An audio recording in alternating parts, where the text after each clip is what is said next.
What if what you consider right and wrong is not a universal truth, but merely a construct shaped by the circumstances in which you live?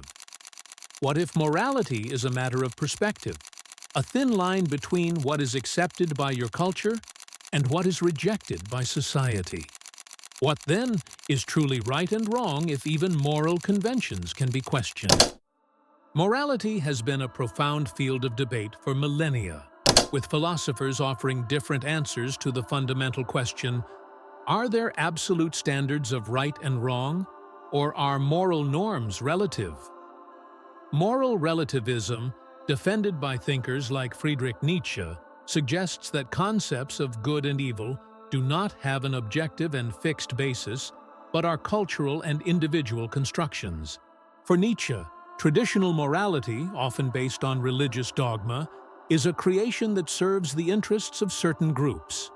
He claimed that moral values are a human invention, not an immutable reality. On the other hand, the absolutist view holds that there are universal moral laws that are valid regardless of circumstances or cultures. Immanuel Kant, one of the most influential philosophers of this school, believed that morality is based on rational and universal principles. As he stated, act in such a way that the maxim of your action can be elevated to a universal principle. In other words, for Kant, what is morally right must be applicable to everyone in all situations without exceptions. However, modern reality challenges us to understand morality as a simple black and white issue.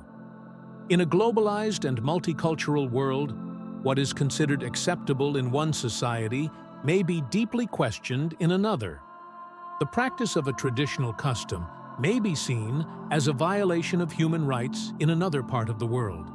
This raises the question, is morality truly absolute, or does it depend on the lenses through which we see the world?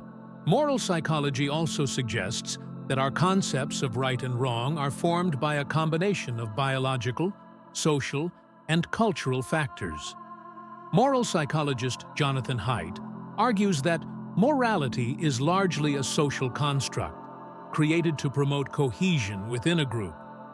This implies that what we consider morally right or wrong may be determined by the norms of our society and the interactions within it, rather than by an absolute truth.